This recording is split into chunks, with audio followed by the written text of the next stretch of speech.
काँग्रेसचे कामगार नेते श्याम म्हात्रे यांच्या 70व्या जयंतीच्या निमित्ताने वासुदेव बळवंत फडके सभागृहात कामगार मेळावा आणि संविधान जागर कार्यक्रम आयोजित करण्यात आला होता। या कार्यक्रमात उपस्थितांना संबोधित करताना काँग्रेसचे प्रदेश अध्यक्ष हर्षवर्धन सकपाळ म्हणाले की श्याम म्हात्रे हे काँग्रेसचे निष्ठावंत योद्धे होते आणि त्यांच्या स्मृतींना करावी असे अभिवादन हे आजच्या कार्यक्रमाची खरी श्रद्धांजली आहे। सकपाळ यांनी दिलेल्या भूमिकेत त्यांनी वर्तमान केंद्र सरकार आणि RSS वर तीव्र टीका केली। त्यांनी म्हटले की आता देश प्रशासन भाजप आणि RSSच्या माध्यमातून चालवत असल्याचा बसता प्रश्न उभा राहतो आणि असा आरोप केला की काही धोरणे संविधानाच्या तत्वांविरुद्ध आहेत। सकपाळ यांनी म्हटले की संविधान वाचवण्यासाठी आणि लोकशाही जपण्यासाठी जनता जागृत होऊन लढावी लागेल। त्यांनी सर्वांनी एकत्र येऊन सुधारणांसाठी आणि बचावासाठी प्रयत्न करावे असे आवाहन केले। कार्यक्रमात त्यांनी केंद्रातील नेत्यांवर तसेच राज्यात तंतोतंत नेतृत्वावर देखील लक्ष वेधले आणि सांगितले की जर या परिस्थितीमध्ये बदल न केले गेले तर लोकशाहीवर परिणाम होऊ शकतो। आम्हाला संविधान जपणे आहे आणि यासाठी संघर्ष करणं आवश्यक आहे। त्यांच्या भाषणातील तीव्र आणि वादग्रस्त विधानांना विरोधक आणि समर्थक दोन्हीकडून वेगवेगळ्या अर्थाने पाहिले जात आहे। कार्यक्रमात सहभागी नेत्यांनी आणि उपस्थितांनी हर्षवर्धन सकपाळ यांचे भाषण उचलून घेतले आणि पुढील राजकीय पावले ठोठावण्यासाठी संघर्षाची तयारी असल्याचे संकेत दिले। कार्यक्रम शांततेने संपन्न झाला आणि पुढील कृतीसाठी काँग्रेसचे तत्ववाक्य व जनजागृतीचे आवाहन यावर भर देण्यात आला। या कार्यक्रमाला हरीश केन्नी, संतोष शेट्टी, RC घरत, सुदाम पाटील, सुरेश पाटील, शंभू म्हात्रे यांच्यासह मोठ्या संख्येने पदाधिकारी, कार्यकर्ते आणि नागरिक उपस्थित होते। वासुदेव बळवंत फडके सभागृह अगदी भरून गेले होते। काही नागरिकांना जागा नसल्याने त्यांनी सभागृहाच्या बाहेर राहून काँग्रेसचे प्रदेश अध्यक्ष हर्षवर्धन सकपाळ यांचे भाजप आणि RSS यांच्या विरोधात प्रखर विचार ऐकण्यासाठी नागरिक आवर्जून उपस्थित होते। यावेळी अनेक मान्यवरांची भाषणे झाली। त्यांनी मोदी सरकार आणि फडणवीस सरकारवर जोरदार टीका केली। महाराष्ट्र प्रदेश काँग्रेस कमिटीने 2 ऑक्टोबर पासून पुढच्या 2 ऑक्टोबर पर्यंत संविधान जागराच्या अनुषंगानं आम्ही संविधान सत्याग्रह पदयात्रांचं आयोजन महाराष्ट्रभरात करतो। याचं कारण असं की भारताचं संविधान जे आहे हे भारताची आध्यात्मिक जी परंपरा आहे त्या परंपरेच्या अनुषंगानं समता, बंधुता, सामाजिक न्याय या मूल्यांवर ते स्थापित झालेले आहे आणि यासाठीचा जो संघर्ष आहे हा संघर्ष गौतम बुद्धांनी, महावीरांनी, चक्रधर स्वामींनी, त्यानंतर बसवेश्वरांनी, आपल्या संपूर्ण वारकरी संप्रदायांनी, शिवशाहू फुले आंबेडकरांनी, गुरु नानक साहेबांनी, गाडगे महाराज, तुकडोजी महाराज, महात्मा गांधींनी एकत्रित हा समता, बंधुता, सामाजिक न्यायावर आधारित संविधान निर्माण करण्याच्या अनुषंगाने असणारी ही प्रेरणा आहे जी बाबासाहेबांच्या माध्यमातून आणि संपूर्ण संविधान सभेच्या माध्यमातून ती साकार झालेली आहे। मात्र सातत्याने जो विचार प्रतिगामी आहे हा प्रतिगामी विचार हा राष्ट्रीय स्वयंसेवक संघाजवळ हा एकवटला आहे आणि राष्ट्रीय स्वयंसेवक संघ जो शिवाजी महाराजांना राज्याभिषेकातला विरोध करणारा विचार होता तो स्वयंसेवक संघाचा आहे। जो ज्ञानेश्वरांना पसायदान मराठीत मायबोलीमध्ये ती भाषांतरित करू नये म्हणून असणारा विरोध हा संघाजवळ आहे। या सर्वांची अगदी सावित्रीबाई फुलेंनी मुलींना शाळा शिकवू नये कारण मुलींना शाळा शिकवणं म्हणजे धर्म बुडवणं आहे। या सर्वांचा जो हा प्रतिगामित्व जे आहे हे एकवटलंय हे संपूर्ण राष्ट्रीय स्वयंसेवक संघाजवळ। त्यांना भारताचं संविधान मान्य नाही, त्यांनी संघ बरखास्त करावा, त्यांनी संघ विसर्जित करावा आणि विसर्जित करत असताना महात्मा गांधींचे विचार, संविधानाचे विचार हे आत्मसात करावे ही आमची 1 वर्षभराची जी मोहीम आहे।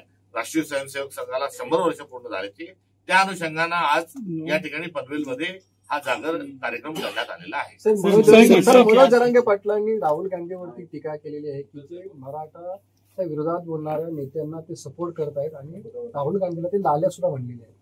हा अत्यंत निंदनीय अशा स्वरूपाचा जो एक कार्यक्रम चालू आहे याची निंदा करण्याचा, नालस्ती करण्याचा हा चुकीचा आहे, हा दुर्दैवी आहे। कुठे तरबुजा खरबुजापासून विषय सुरू झाले, मग कुठे अजून ते कुणीकडे दुसरीकडे भरकले, कुठे आता 94चा शासन निर्णय जबाबदार आहे, कुठे आता लाल्यासारखे शब्द वापरले जातात, कुठे काल्या वापरल्या जातात।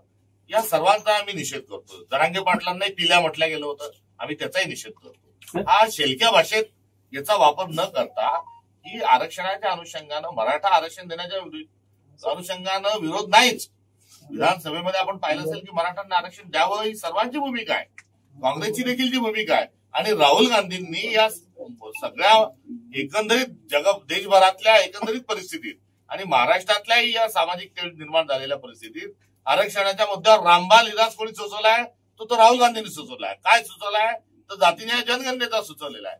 तो माणूस त्याचा फॉर्म्युला आणतो.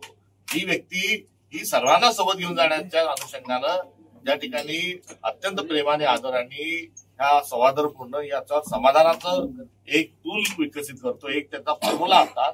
त्याच्याबद्दल असं बोलण्यात आलं हे दुर्दैवी आहे. काँग्रेसनी मराठा आरक्षण दिलं होतं याचंही या निमित्ताने मी स्मरण करून देऊ इच्छितो. आणि देवेंद्र फडणवीसांनी जो जी.आर. काढला त्याच्या अनुषंगाने काय कारवाई झाली, तो जी.आर. खरोखर फायद्याचा आहे का फसवा आहे, किंवा मागच्या वेळेस मुंबईपर्यंत आलेलं मराठा आंदोलन वापस गुलाल उधळून गेलं त्याचं काय झालं, अशी फार मोठी एकंदरीत ही चर्चा आहे. मात्र याच्यात राजकारण करू नये.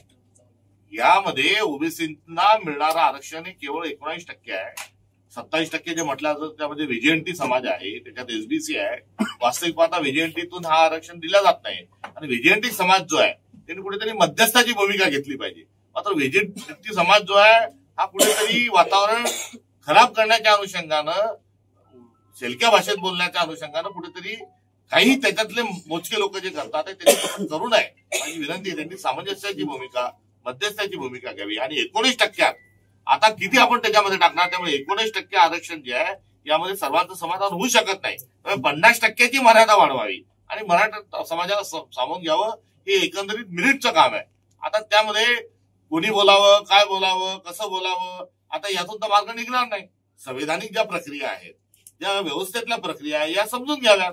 हे काही ताकद दाखवण्याच्या अनुषंगानं यात काय होऊ शकत नाही. आपण त्याच्यात मार्ग काढला पाहिजे. आदराने, प्रेमाने, एकंदरीत सिस्टीमचा आदर ठेवून सर्वांच्या या संदर्भामध्ये भाषेचं जे मार्ग आहे ते कायम राखत असताना पुढे गेलं पाहिजे. यामध्ये एकमेकांच्या बद्दल जे वाईट बोललं जात आहे हे अत्यंत दुःखद आहे. आणि राहुल गांधींसारख्या माणसांनी जातीनिहाय जनगणनेचं एक टूल आपल्याला दिलं, एक हत्यार दिलं की ज्यातून समाधान निघू शकतं, रामबाण समाधान निघू शकतं. त्यावर अशा स्वरूपाचं बोलणं हे दुर्दैवी आहे. हे यातून कुठेही काही मार्ग निघू शकत नाही. हा असा बोलला, तो तसा बोलला, याच्यावर काय म्हणणं आहे, त्याच्यावर काय म्हणणं आहे, हे चुकीचं आहे. काँग्रेस पक्षाने या संदर्भातली आपली भूमिका जी आहे ती शाहू महाराजांच्या आणि संभाजीनगरच्या खासदारांच्या पुढे काँग्रेसने आम्ही जातनिहाय जनगणनेच्या अनुषंगानं मराठा आरक्षणाचा प्रश्न सोडवावा आणि 19%पेक्षा टक्केवारी ती वाढवावी, 50%च्या वर जावं हे आम्ही बोललेलो आहे. आणि तसं ते होण्याकरता कुठल्याही प्रकारची अडचण नाही. मात्र निवडणुका जवळ आल्या नेमका हा आरक्षणाचा मुद्दा का तापवला जातो हा एक फार गंभीर प्रश्न या निमित्ताने मला उपस्थित करायचा आहे. की आता स्थानिक स्वराज्य संस्थांच्या निवडणुका आल्या, पुन्हा हा मुद्दा वादाचा ऐरणीवर आणण्यात आला, विधानसभेच्या तोंडावर हा ऐरणीवर आणण्यात आला. त्यामुळे याचा संदर्भ पुढे निवडणुकाशी आहे का हे या निमित्तानं तपासलं जाणं आवश्यक आहे. हा विषय निवडणुकांचा नाही, हा सोशिओ इकॉनॉमिकल जो अभ्यास आहे त्यातून आरक्षण देण्याच्या अनुषंगाने आहे. मराठा समाजाला आरक्षण देण्यासाठी कोणाचाही विरोध नाही. मात्र 50%ची मर्यादा वाढली पाहिजे हे सर्वांनी समजून घेतलं. शिवसत्ता टाइम्ससाठी आनंद पवार, पनवेल. दे धडक बेधडक वृत्त देणाऱ्या आपल्या शिवसत्ता टाइम्स न्यूज चॅनलला लाल बटन दाबून सबस्क्राईब करा आणि बेल आयकॉनला क्लिक करायला विसरू नका.